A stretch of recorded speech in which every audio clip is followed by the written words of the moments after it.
Farah Nabulsi from Nablus. That's what the Is last that- means, right? Like if you're Trabulsi, you're from Trablus.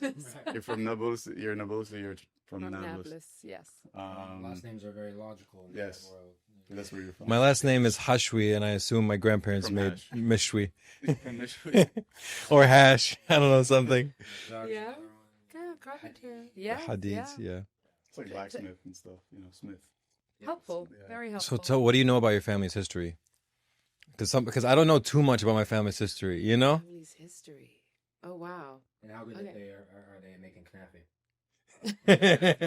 Okay, first of all, is it knafe or chenefe?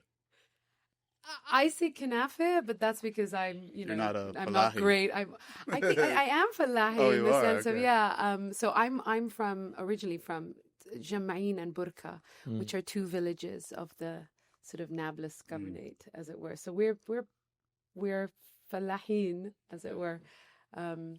Peasants. We're all peasants. Is that what that We're means? farmers. We're farmers. People We're of the land. people of the land. Yes. You're a peasant. He's a peasant. I'm proud to be Yeah. a peasant. No, look, I mean, what do I know about my family background? I mean, I'm born, raised, educated in the UK in London. My mother was born in Palestine. My father wasn't. His father is Palestinian. His mother is Egyptian. So I'm a quarter Egyptian, as it were. Nice. And we've been there for ages. We've been there, for decades, centuries. And I've been there as a child. Yeah. I've been to my grandfather's house in the courtyard, and it's an old home, and so Is it still there and everything? it is. It's just not. It's not been, the upkeep. It's not been taken care of the I way. imagine it's hard to do that, hard to upkeep it. Exactly. We have a lot of family in Nablus, but they, everyone ends up more in the city centers. And, when you're in areas B and C, which I don't know if you guys know, Yeah. but how. Nothing dystopian about that, right? Yeah. Zone 2. Zone, Yeah. Hunger Game style. So when you said when you're in 2 and 3, what? Right. So when you're in zones A, B, and C, which is where the villages are, Yeah. and it's harder to make a living. It's harder to live. I mean, so a lot of people end up in the city centers, and so how do you upkeep, other properties and things? So yeah, but it's all still there. It's just. The cities have more opportunities for, more jobs and all this. Yeah, I mean, think about it. In the West Bank, there's a sort of an economic strangulation anyway, right? And unemployment is pretty high, and then you're living in, occupied territory and a place that is being colonized actively, right? So, the economy isn't exactly what you call booming, in that sense, and so yeah, it just means that the rat race of life is already difficult, and then you're trying to make a living in a pretty oppressive environment. Yeah. So I mean, you have an interesting background where you're British, but also Palestinian, right? Have you ever sat down and kind of reconciled that, or how the British kind of had a lot to do with what's happening now in Palestine, and how do you have you looked into that background, and have you applied that to any of your work? Do you consider yourself British? Thank you, ma'am. Yeah, no, look, I am British in terms of, yes, I born, raised, educated, passport, I'm British. But I never had an issue with my identity, to be really honest. I always knew I'm Palestinian as well, by blood, by heritage. So it was never a dilemma for me. So when I'd meet people, I from a very young age, I'd be like, yeah, I'm British, Palestinian, and it was just, and I think I was just raised to be quite proud of that. So I was never trying to conceal it from anyone. I find it sometimes when people do confess to me in the sense of oh, I don't tell people I'm Palestinian, or I understand, I'm empathetic to it, but there's a part of me that's but why? Yeah. And I'm Palestinian and proud of it. and even more so today, more than any other time, to be really honest. So there wasn't too much to reconcile in that sense. Now, what the British did, and when we go back to the Balfour Declaration and all of that, I mean, the colonial powers, the imperialist powers, this sentiment. It wasn't just the British, but I would hope today it would be something that they would make amends for, and that they would not be, still, they're not even recognizing their hand in all of this. So that they're like doubling or double downing on it, basically on it. And, us being like, even me saying I'm American, right? American it's tough to say that I'm American because we're actively funding the genocide in Palestine, and I'm Lebanese, South Lebanese. So same thing, like, we have a shared connection in that. So it's hard to, for me personally, like, it's hard to be proud of where I was born or where I was raised, essentially. Yeah, but I think in the end of the day, you think about who were the people who essentially, to an extent, gave Palestine away, although it wasn't theirs to give away. And, it's not necessarily the same people of today. And there's a lot of people from the UK who recognize what was done, in their name and decades ago or a century ago. And they know it was wrong, and they do want to, like, you'll find that a lot of the people who are most passionate about the Palestinian struggle for freedom and are actually British. One of the strongest Palestine solidarity movements and organizations, it's in the UK. And across the UK, because they have all these different constituents and branches. But so when you see the marches during the whole genocide in Gaza, it's been massive. Right. And that's because a lot of them do recognize that their role, and that they do want to kind of be part of reparations, or fixing this, as it were.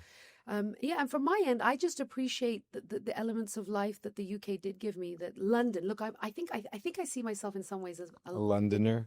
Yeah, I think Why? It's like because I'm not all about king and country, and it's all very, and I'm not into the monarchy, and I'm not, like, none of that has ever resonated with me ever. But what has, though?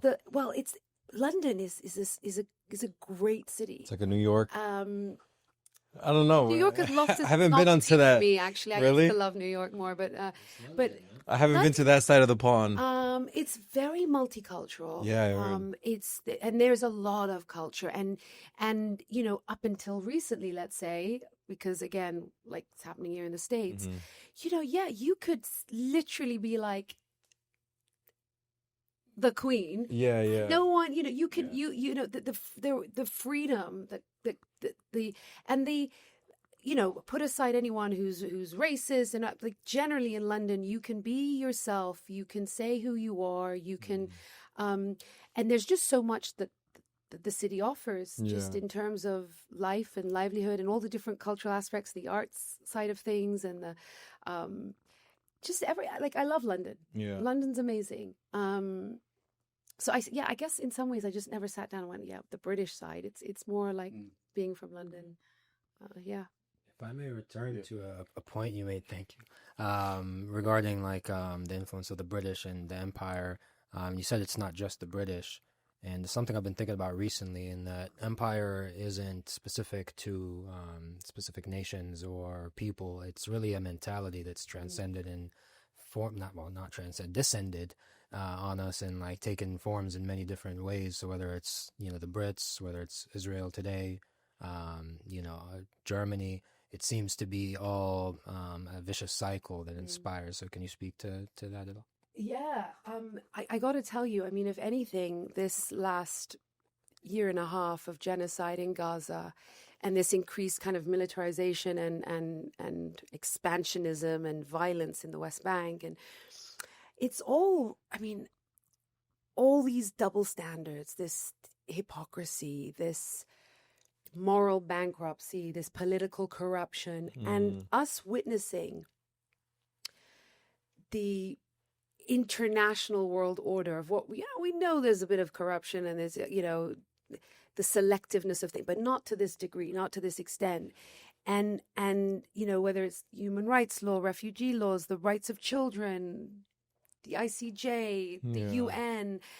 It means nothing now. It means nothing. You show that. And then you point out, you think, well, USA, UK, and Germany, who seem to have been in many ways leading the way in that impunity and immunity and even weapons supply and I feel like actually the US is like a crack addicted weapons dealer, like a really, like it's crazy. It's like our whole. If we don't do that, if we don't make weapons, we'll cease to exist or something. We love it. Crazy, and it's really hit home that this kind of inherited colonial mentality, consciously or subconsciously. For some, it's consciously, I guess, but for some, it's really brought to the fore this kind of colonial mentality, this white supremacy, this racism that clearly still exists and somehow has been inherited. It's a mindset that I think some people thought they didn't have any longer. And it's kind of revealed that it actually very much is alive and breathing and kicking. And it's really concerning, to be honest, that so much has been revealed. Seeped into somehow the victims that once were a victim to this supremacy it somehow seeped into them, which is insane. So, yeah, I mean, and clearly you're unapologetically Palestinian, right? It shows in your work, and also obviously having a Western background of like where you're raised. Do you feel the pressure to like universalize the Palestinian story for a Western audience? I think when I realized that I wanted to tell these Palestinian stories, there's an expression in Arabic, ala atti, which translates as, for those who don't know, like to my capabilities, to my size, like what am I capable of? And I kind of realized that I am in this very unique position in terms of, 1 foot in the West, 1 foot in the Arab world, 1 foot in Palestine, and as well as other elements, whether it's my education, who I know, my background, whatever it is, my skill set, and saying, right, I can use this. And there's a responsibility. So there's this idea of assuming the responsibility of the position of your privilege. And I do feel that there is a responsibility.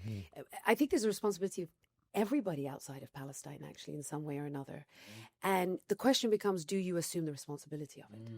And I kind of made that choice. At some point I said, you know what, I am going to do this. And I'm going to try and find a way where I can be, it's not about apologetic or not apologetic. It's speak your truth, present these stories, and don't allow the integrity of what you're trying to say be poisoned or affected or influenced, or protect the integrity of what you're trying to say. It just happens though that yes, because I have this 1 foot in the West, 1 foot in the Arab world, that it might appear like there's how do I say, like I want international audiences to see my work and watch the films and everything, but I'm not trying to specifically appeal to them. I'm trying to make the films that I think are the right films to make, and it just happens that I'm influenced in some ways. You're affected creatively, whether we know it or not, by our own experiences and who we are, and consciously, subconsciously. So I think definitely that comes into my work, where the appeal seems to be broader. But that's just because of the essence of who I am as well, I think. Yeah, and I think that's a perfect segue into one of the characters in The Teacher, right? You have, I believe it's Lisa.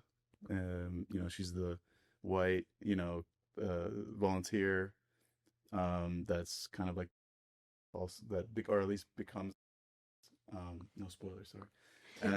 Yeah. Anyway, wait a second. So, there's a lot of spoilers here for the people Should we give who haven't people watched a it. breakdown of the movie first, or Go watch it. Just go watch it? Just go watch it. Can you give us like a sentence? I mean, you watched go it. Watch it. Tell me. I will give you a give me the synopsis. synopsis. Give me the synopsis. No, I'm not going to give you the synopsis. I'm going to tell you that this is a film about parental love, Mm. about the pursuit of justice, and about the inevitability of resistance when no other path to freedom and justice and dignity remains. And that's what I'll say this film is about. And Bassem al-Saleh is a Palestinian school teacher, Mm. and one of the characters is Lisa. So And The movie called The Teacher. the teacher, yes, the teacher. Is it based on a true story or based on real people? I mean, it's inspired by Real ideas, true experiences and events that Palestinians have experienced, that I've even witnessed myself. Palestinian children being processed through Israeli military detention, home demolitions, the illegal Israeli settler violence and vandalism, and all of that, and a story about an Israeli occupation soldier who was captured in 2006, and he was released in 2011 for over 1,000 Palestinian political prisoners. And so all of that, plus the vivid visual verbal imagination of a filmmaker, amalgamated, is where this film came from. And you can watch it in theaters. So Yes, limited. I don't know when this releases. Limited So release. but now, and otherwise it'll be a video It'll be on demand, available and to- so whenever you Awesome. yes. So now back to Lisa. Yeah. So back to Lisa. So again, kind of jumping on the idea of, like, curating your work to the Western audience. Was Lisa a character put in so that the average Westerner can see themselves in that, or was it more nuanced than that? No, look, you go where your creativity takes you. There's a million versions of a story in a film, and for me, there was a couple of things. First of all, I go to Palestine often. There is an international presence from all across the world.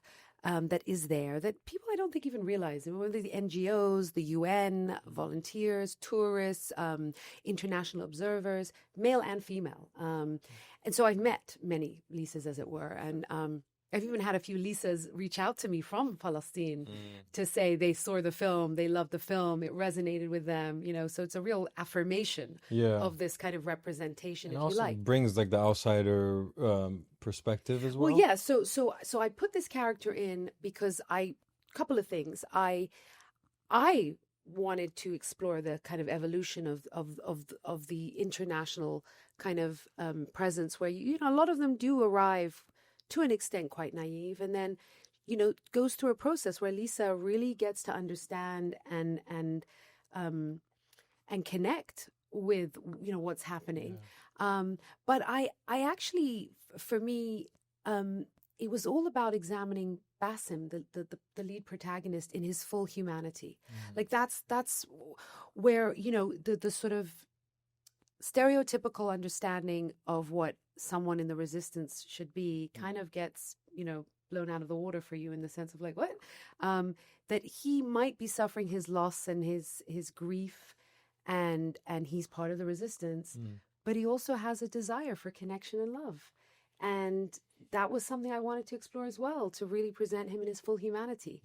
But I have had a lot of different people, interestingly, a lot of white men have said that Lisa was an inroad for them. So I found that quite interesting. And then I've had a lot of, international females and younger generation, and people say like that was an inroad. And that's great if that was the case. So it is what it is, yeah. So none of the, like, again, the white savior idea.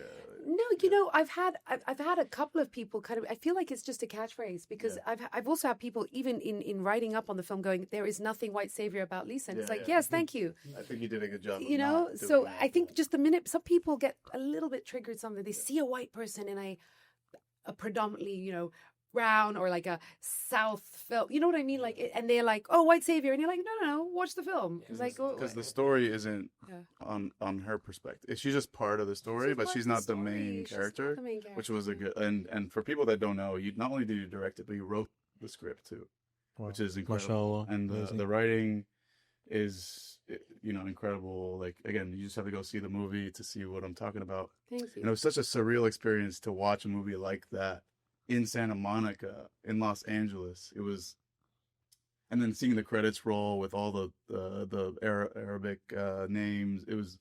I just want to give you your props for that. I mean, like, I had an out of body. Like, He cried. He yeah, cried. I mean, He And I'm not a cried. crier. He's not even a crier. Thank you. I'm getting a lot Yeah. of that actually, messages from people. So the film is all across the U.S. I think in about 25 states, and I'm getting messages from random people, Washington, Jersey, like just San Jose, and it's like it's really wonderful where they're like, and look, some of them are Arab and some are not, but it's really powerful to have that kind of reaction from people saying, okay, just can't believe I just watched this in an AMC cinema or in a whatever Art it is, house, and whatever yeah, it is. exactly, Yeah, like, a whole mix of stuff, and it's great. It's amazing. It's in AMC's. And not all of them, but like we had a screening just yesterday in Orange County, Right. and that's at the AMC, and it was filmed almost entirely in the West Bank, right? all of it. All of it. All of it was. what year did you film it? It was, yeah. 2022. Wow. So we wrapped towards the end of 2022. We released at Toronto International Film Festival September 2023. Really? Wonderful reaction, incredible festival Yeah. in that sense of and then a month later, October 7th, and a year and a half of genocide. And so it's and if you see the film, which I mean, some scenes I couldn't You can't imagine. I couldn't I was like, I'm watching this scene happen in LA. It was right, wild. and the parallels of Yeah. some things that Yeah. you say, people think I wrote this after, in the last like, year no, and a these half. problems didn't Always just been start. happening. Yeah. This it did not start on that day. Exactly. And that's kind of shocking to people. And right at the end, near the end, Yeah. there is a reference to Gaza. And people were like, oh, did you add that in post? I'm like, no, I wrote it that way. Gaza Like, existed. well, Yeah. because what I'm referring to was also the onslaught of Gaza in Mowing the lawn. 2014, for Yeah. example, when 2,500 Palestinians were killed, of which 500 were children, and that was a crazy number. That was devastating, and that's what I'd written. And then here we are with tens of thousands. Yeah, I just 10 times as many at least. which really speaks to this kind of absolute lack of value, or the scale of dehumanization Palestinians have experienced, that this scale of violence can happen. It's crazy. It's really insane that the numbers are as large as they are now, because you're right. I remember when that happened in 2014, and it was like devastating. And for it to be almost a drop in the bucket now compared to what we're seeing is really out of this world. He's from Gaza too. His family's from Gaza, yeah. Oh God, Yeah, dad and mom. so sorry. And and he's never you've never been on the land, right? No. Yeah, he's never been allowed back. So inshallah one day. Inshallah, you will. we're- And even these numbers, I like. They're under Like it's crazy. underestimated. And then you even think about the hundreds of thousands where it's okay, they're not dead, but like maimed. Yeah. Sometimes 2-3 limbs are not even there, burned, horrible mental blinded. And PTSDs and it's beyond comprehension. physical. It's just beyond it. I've had a conversation with really like pressing ChatGPT to be objective and use all the sources. You trying to like mold the algorithm. You're like, Yeah. if I can give it enough information. I'm telling it to has be as It'll convince everyone else. telling it to be as right. like truthful and objective as possible, and like reviewing things like the Lancet's journal, Right. when they talked about the underestimation of the indirect deaths, yeah. and they estimated it at about 120,000, I believe. It was 180,000, and that was back in July. That was back in July. So I was like, based on that and where we're at now, and it kept giving me these roundabout answers until I finally cornered it into admitting Corner ChatGPT. You're a liar. an insane admission of it being realistically probably in the 200 to 300,000 range between direct, indirect, starvation, rubble, undiscovered bodies. If you think about it, even like irreversible malnutrition, Yeah. so like this Organs starvation shutting pro- down, like you really can't sorry, yes. No. That That's type of the stuff, thing. yeah. It's disease. It's stuff that, like, if you give people dirty drinking water, For a year. yeah. So it's like, oh, we didn't do that. That Or didn't, no and Yeah, no. or they turn on the water again, and then 6 months later, people are still dying, and you're like, it's because some things are irreversible, and some things are, and this is aside from the psychological generational Right. trauma that's going to be affecting so many of them. So it's beyond. It's really beyond. The sheer amount of asbestos in the air. Yeah. I mean, people don't think about Look at the LA fires. We They're went treating to- it like a nuclear zone, and like Yeah, Absolutely. there's a lot of Absolutely. parallels there Yeah. for sure. We- But going back to the to your film, Mm.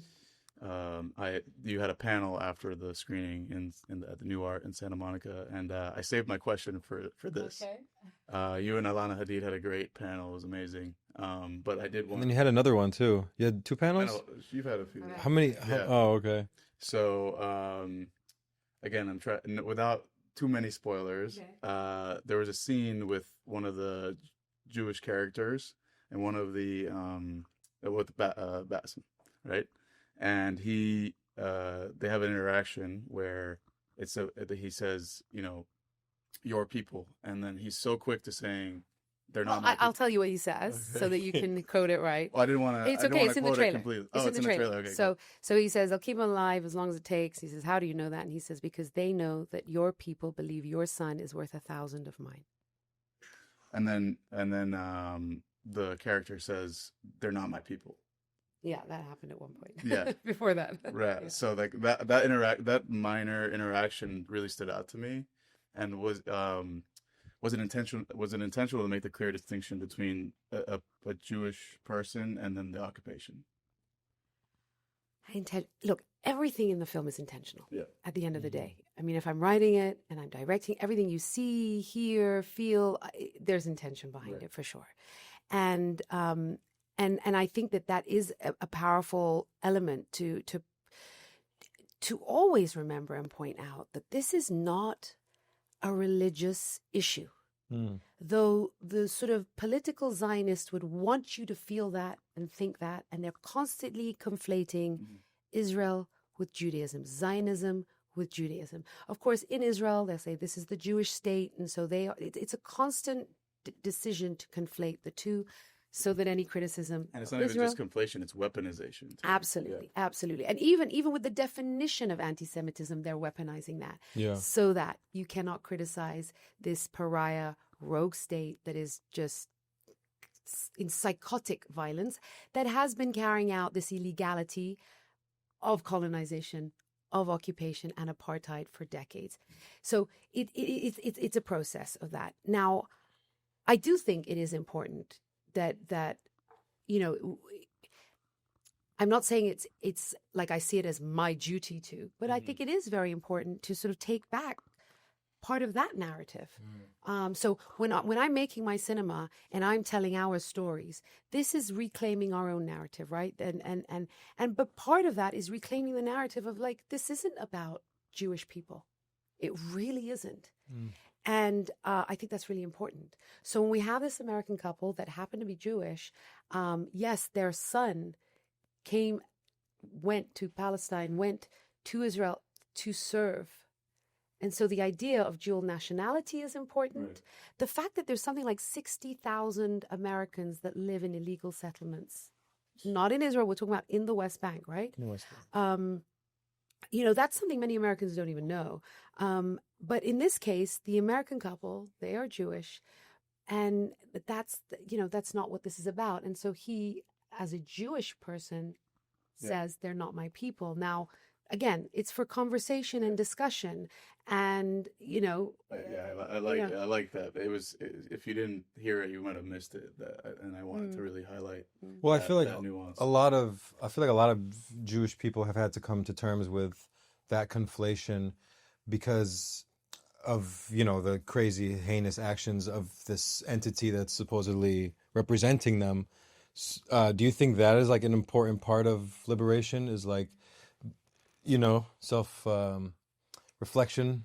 Absolutely. I mean, look, inside Israel right now, I feel like there's such a lack of self-reflection and introspection and self-awareness. So I'm going to put that aside. Of course, that's not to say that there aren't some people in Israel who are opposed to what's happening, but it is minimal. And that's one thing. But outside in the world, I think it's becoming increasingly more clear, even to those who might have been feeling some kind of affiliation or loyalty to Israel, or as Jewish people out there in the world, stopping to take a look. There is nothing that can justify what is happening. Mm. No collateral damage, no military necessity, no right to self-defense, no, it just, retaliation. No, you started it, and now It's beyond. you It know. goes beyond identity, Yeah. religion, politics, ethnicity. There's morality. It's absolute morality at this Yeah. point. It is humanity. It's the annihilation of a people in broad daylight, and we can see it. Starvation, like it's beyond. It's unexcusable. And so I personally think that a big part of the battle, as it were, is really on the sort of Jewish communities out there in the world who are having something in many ways being done in their name to speak out. And we've been seeing these letters from rabbis, from various even educators, saying stop, like this, this has to stop. Doesn't it also increase the actual anti-Semitism? These actions, I think by default, look, you can say it increases anti-Semitism, but really what it is that the anti-Israel fascist, racist oppression is what's being opposed, but people are finding the conduit, as it were, to express that anger is sometimes coming out in the sort of the form or the guise of what could be defined as anti-Semitism, but because the channel on the reverse was set up such. Exactly. That conflation. Right. It was weaponized, like you said. So the root being that, and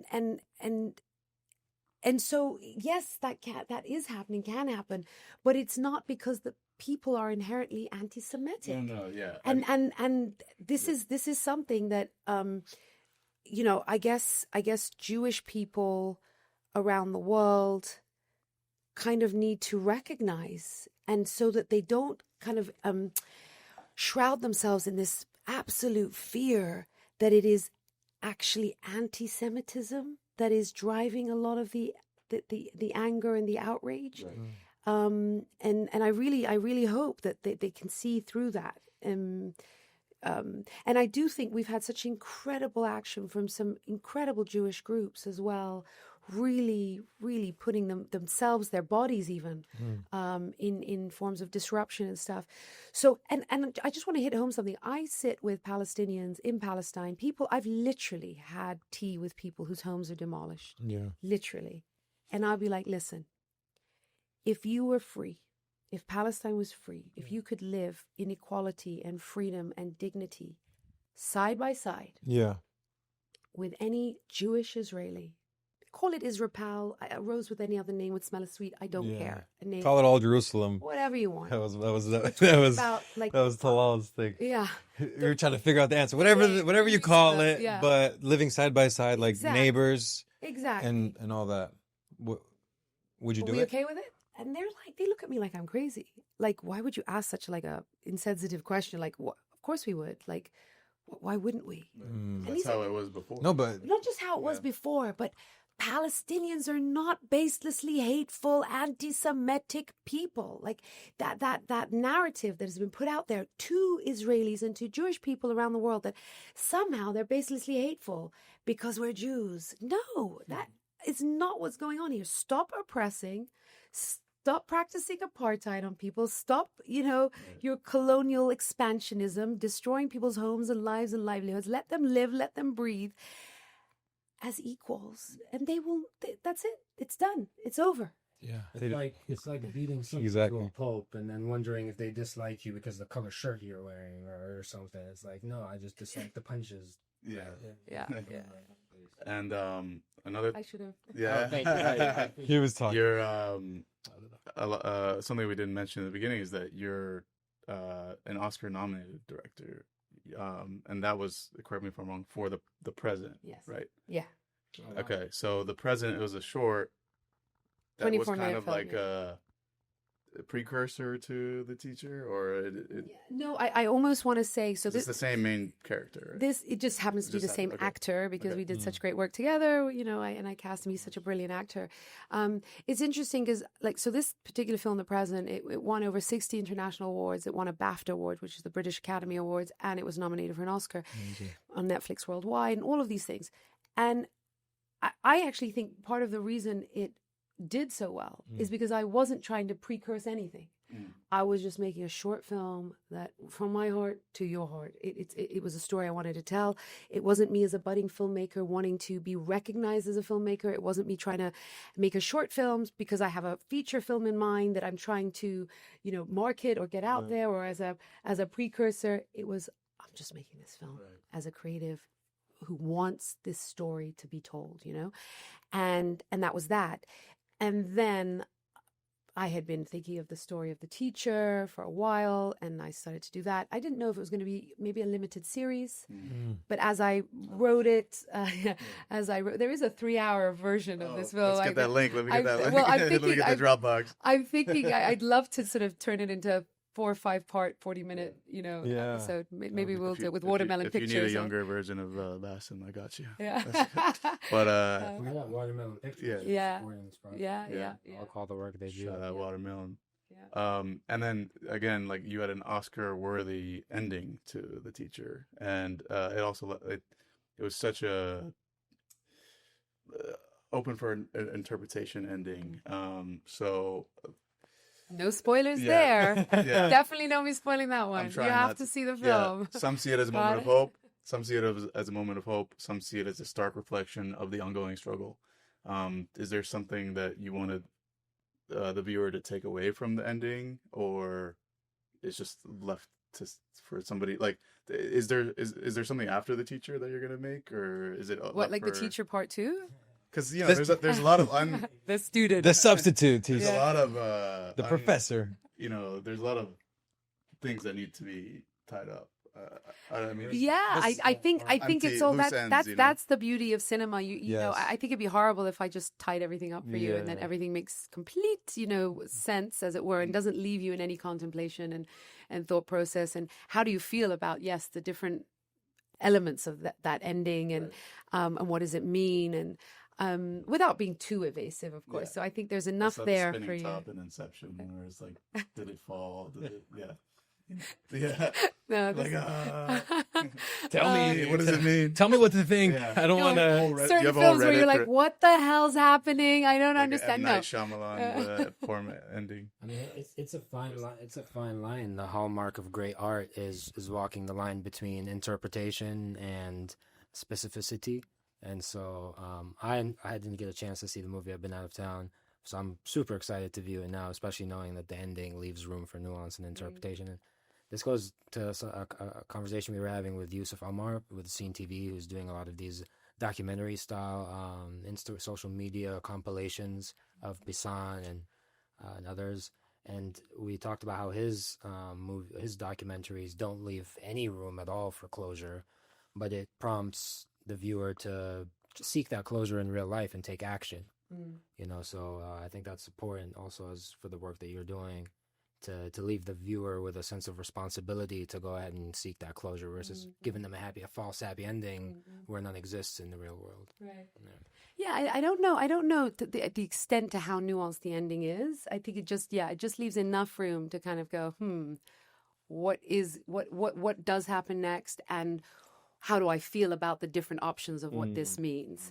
And to just discuss it. But really, you know, it comes back to what I said the film's about. It's about the inevitability of resistance. As long as there's occupation, as long as there's colonization and apartheid and oppression, people are going to resist in all their forms. And whether it be through film and cinema or elements that take place in the film itself, that is going to happen till Palestine is free and Palestinians are free. And I'm so glad you mentioned that, because we have somebody who wanted to also ask this question at the panel. It talks about gender dynamics in the film. So how did you approach the gender dynamics in the film, and how do you think it reflects on the actual role women play in Palestinian resistance movements? You know, it's funny because again, it's not documentary, but I get to as the writer, I've decided who's in the film. Now there is the 3-hour version, so unfortunately, as I had to keep editing, editing, then yes, certain things that relationships or elements or characters that weren't as important as the key elements and characters of the film. But I mean, I even cut a lot of stuff to do with Basim and Adam, and so. But you compress. So there's that. So there was more maybe initially present. But look, I said to you guys when we sat down, I was like, "Oh, you brothers," and they're like, "I'm a mother. I have 3 boys," and when I was writing this, I have 3 teenage boys. And every time I'm in Palestine and I see these young men, these young boys, these kids, these teenagers, whoever, I think of my own kids. And, the creative side, you're informed by your own experiences, by what you know, what you've, again, consciously and subconsciously. And I think being a parent has informed so much of who I am and my own love for my children. And so it just naturally was written in the way where the focus was the parental love, but between this father and son, and the surrogate father-son relationship that develops. And I didn't want to sit and trying to contrive like, oh, maybe I should just change all the characters and they should be female, or I was like, no, I'm just going to go where the story, where I'm feeling I want to go with this. And recognizing that, you saw the film, it's pretty dynamic. There's quite a few characters. There's only so much you can do and cover. Like, really, there is. And like I said, a million versions of this film. When we say, what could be the next version of it? Well, maybe there's a whole story for Yaqub and Adam's mom. Yes, there's a whole other film that one could write that focuses on her, whether it's through the same story or a story of her own. What happened to her in the past? What's going to happen to her in the future? You could do so much. There's so much. I wish I could, go into every angle and every story. You just can't. So I don't want to contrive too much to be like, oh no, now I might receive criticism because I didn't focus on the women I'm a woman. I've written and directed this film. Yeah. And I'm a producer on the film, and I'm Palestinian. Okay. So in terms of resistance, another lead producer in the UK, she's female, Palestinian. There were a lot of women working on the film, in the crew, on the ground, but the characters, that's not where I went with them. Right.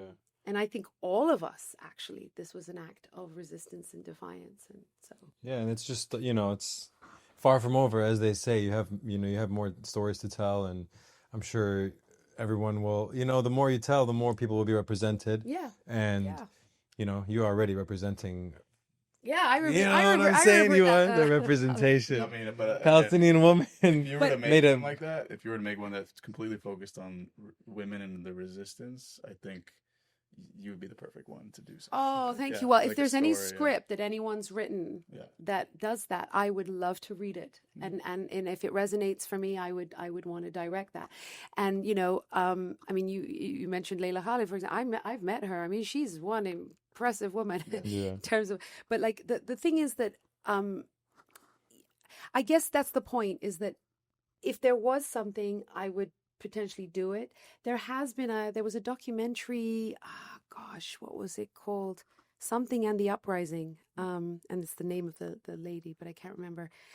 Anyway, it's a documentary, and it's about the role that Palestinian women played, but in the First Intifada, that period and all of that.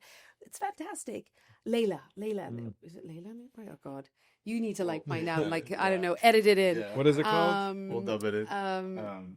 But so there is some things out there, and if something came my way. Is that do you even have a next project in mind, or are you trying to just let this kind of and then you do? I'm sure you do. I do. Is it in the Middle Eastern sphere, or is it something totally different?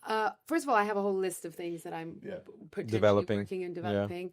But there's a couple of things that I am much more later stage. One that's already been written, that's co-written, that's got nothing to do with Palestine, and it's set in the UK, London. Greed is bad. Financed crime drama, loosely based on a personal experience I had when I was an investment banker. many years ago. Yeah, you missed that one.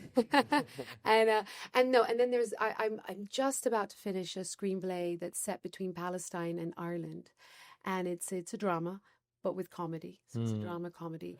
That sounds amazing. Yeah, I'm really excited about it. And the thing is, though, I had that idea 4 years ago. I even told the lead actor who I'm casting, who's actually Saleh Bakri's brother.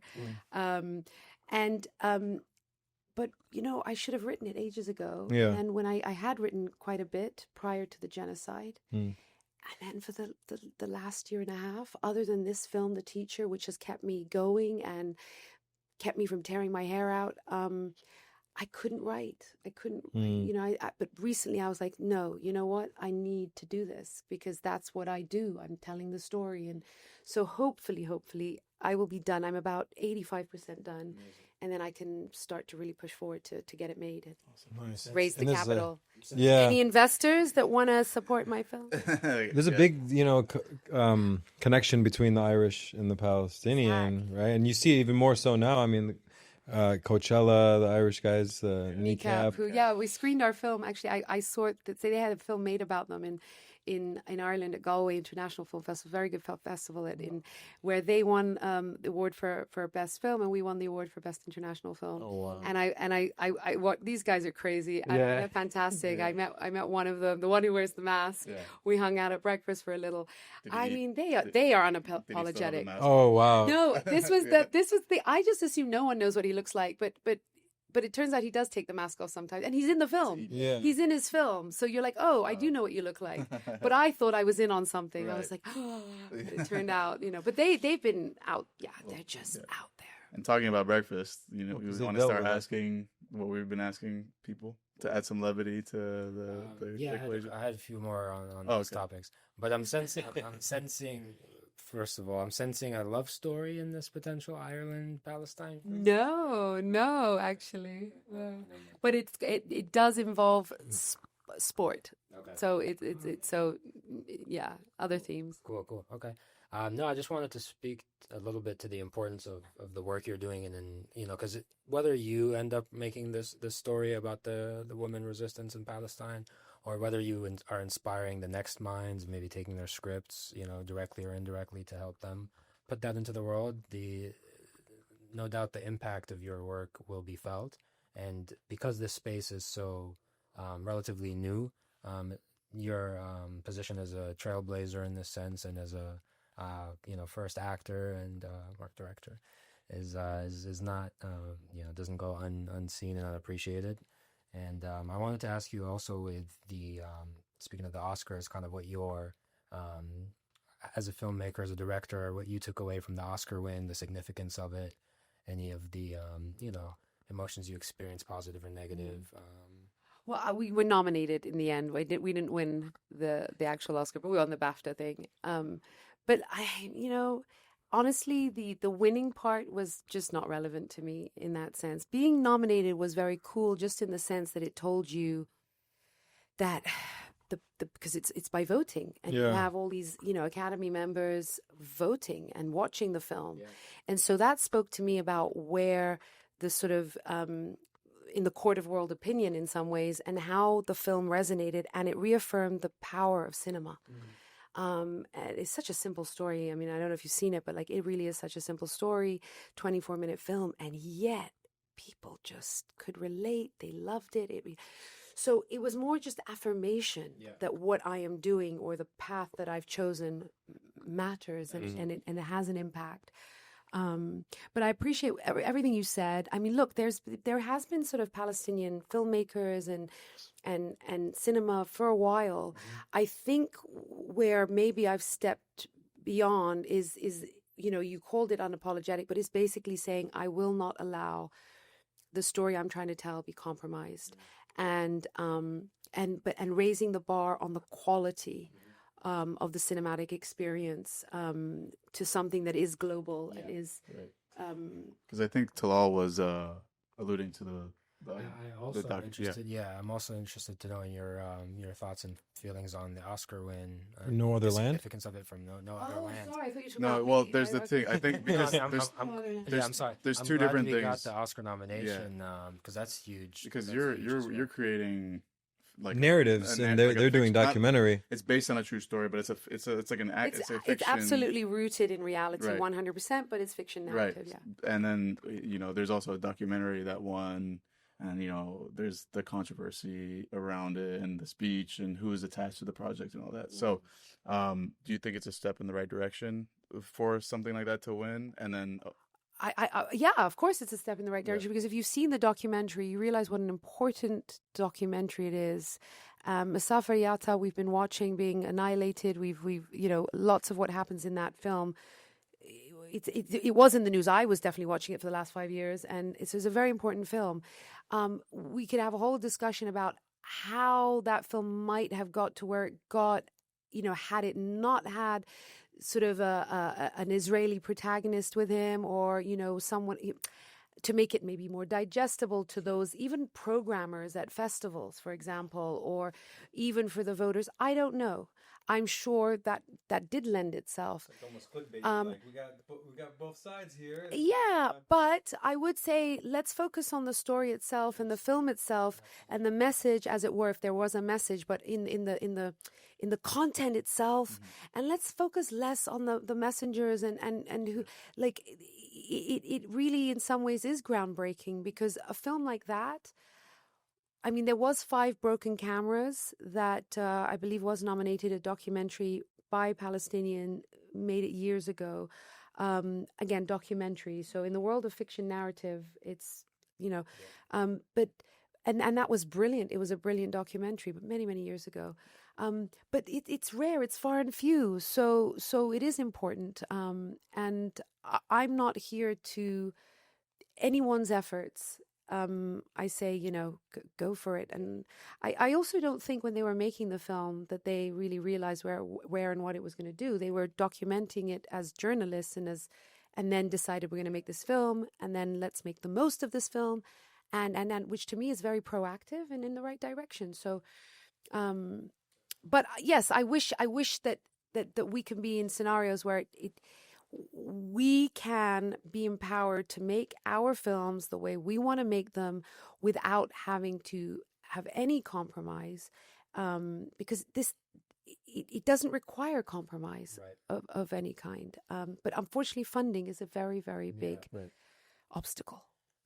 That being said, I mean, to your point, the content of that film was undeniably, exposing of the harsh realities on the ground, and I think it's kind of a moot point to focus on, specifics around the speech when the film itself held no, punches and showed the truth exactly as it is, laid it bare, and also won an Oscar. What do you think about, the role that documentaries and narrative fiction play, or what motivates you to create these stories? It's for me, I love documentaries. Okay, I think they can be incredibly powerful, and I admire documentary filmmakers. It's a different ball game in some ways, but I am not drawn to make documentary. It's just not where creatively I'm feeling called to. I've always loved cinema from a very young age, and I love drama. I love the suspension of disbelief, as they call it. I love the idea that you can kind of you can create the narrative that you want, and so it's just the medium that I prefer. But I also think it's the more impactful one in terms of with audiences, and really, really being able to speak to the heart. I think fiction narrative is just more powerful. It's such a beautiful art form that has this sort of visual, but the emotional resonance that I don't think any other art form actually can achieve and can travel. There's a lot more people who would also watch a fiction narrative film in cinema than documentary, unfortunately, but there's that as well. So even from a practical point of view, I'm like, no, this is where I feel I want to use as my medium. But both have their role and part to play. Of course, documentary is usually much cheaper as well to make. So sometimes I'm like, why am I doing fiction narrative? And everything I write each time is just getting bigger. And I'm like, I wish I could do the 1 room, 3 character story. I wish, but unfortunately I just, so. We're really glad you're doing it because it's such an underserved kind of portion of the market, if you will. Yeah, but so important. I mean, when you think about and the way media was used over the decades in order to colonize Palestine and dehumanize us, and it's crazy. I mean, you just think about how even a Muslim or the kafir or an Arab man has been portrayed in media and in cinema and in over the decades. And that's other than in the news media and in written TV, so it's just so clear to me. I mean, we're here to undo the damage that Hollywood has done to our image, and I mean, obviously, as you said, like the propaganda manufactured the consent to in order to enact what's happening now. Exactly. And we're here to not only undo that damage, but never let it happen again. Yeah. And Yeah. make it very clear that like whatever and beyond, I mean, this atrocity propaganda that we're witnessing right now as well, like through mainstream media and media that's complicit. So it's like they call film cinema a soft power, not because it's a power. The word is power. The reason it's soft is because it's not government. But it is a soft power because it really does have power. And when you think about apartheid South Africa, even cinema of resistance, theater of resistance, played such a big role in bringing down apartheid South Africa, because of how it affected people around the world. So music too in South Africa, I think, played a role. yes, yeah. It definitely feels so fresh to see our stories on the big screen, and it's no small feat.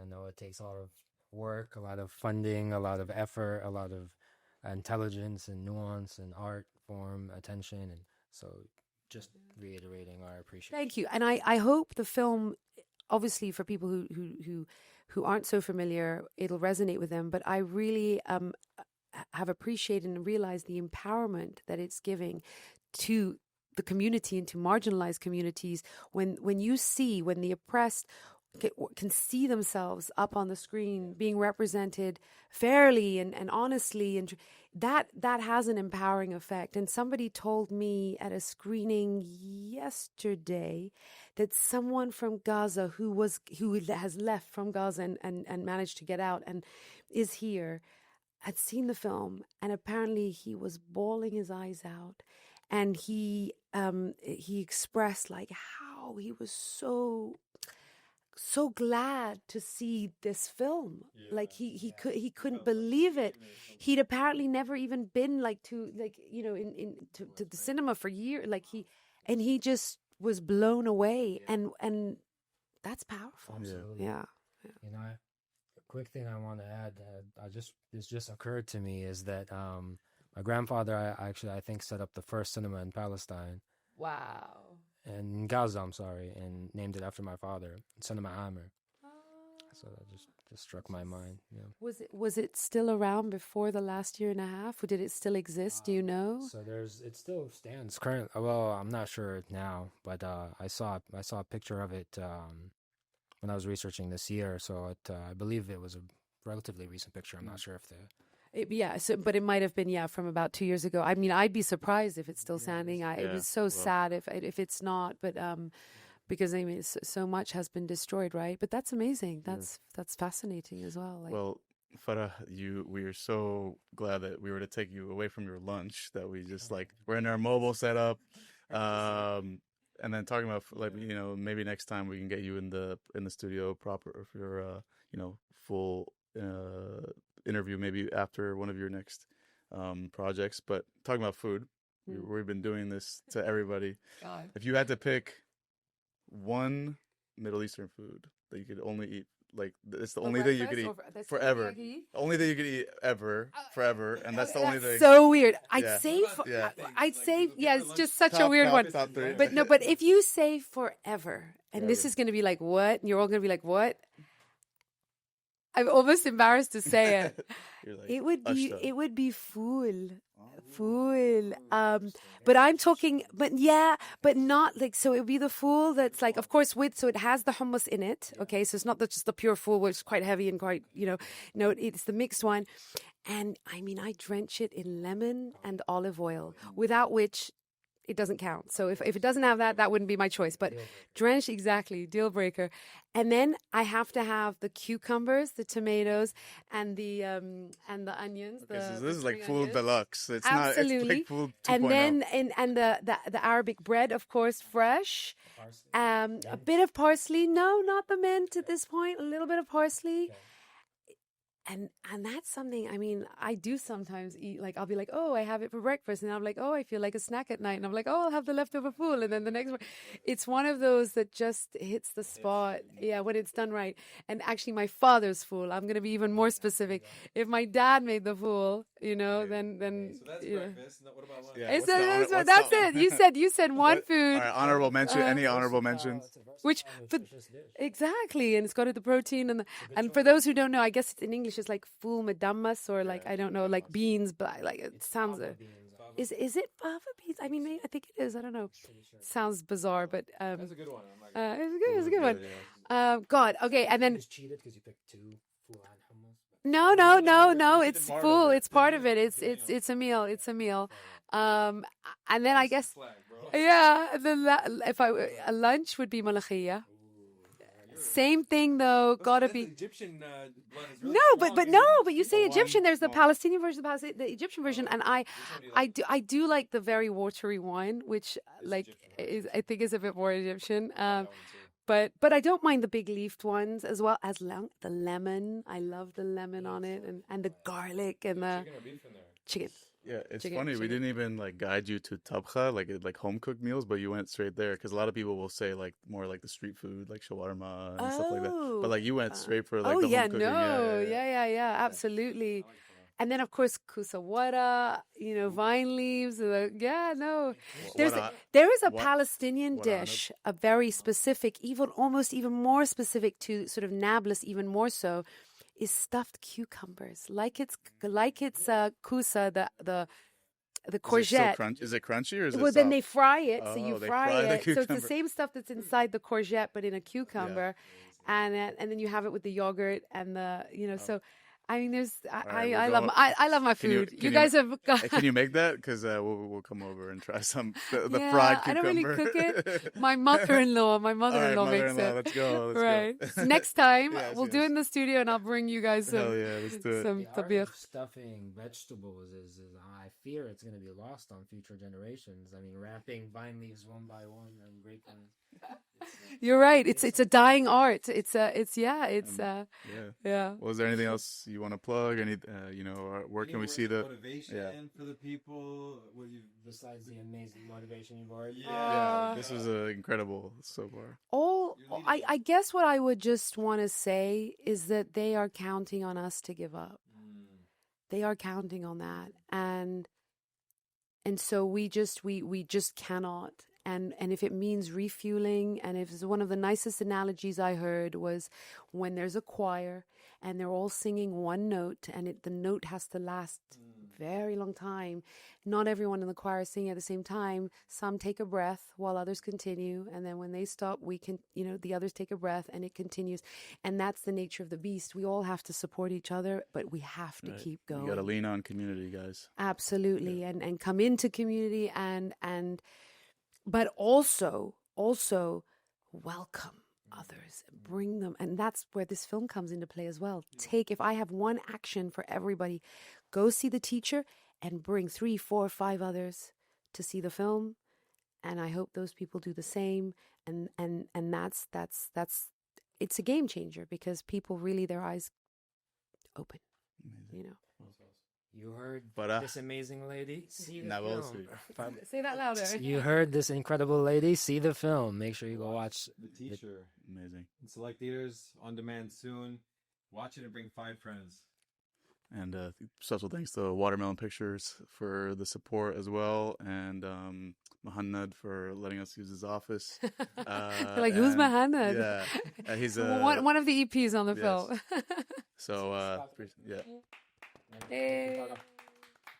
Thank you, guys. Thank you. For all of us. Thank you. I appreciate that. I appreciate that.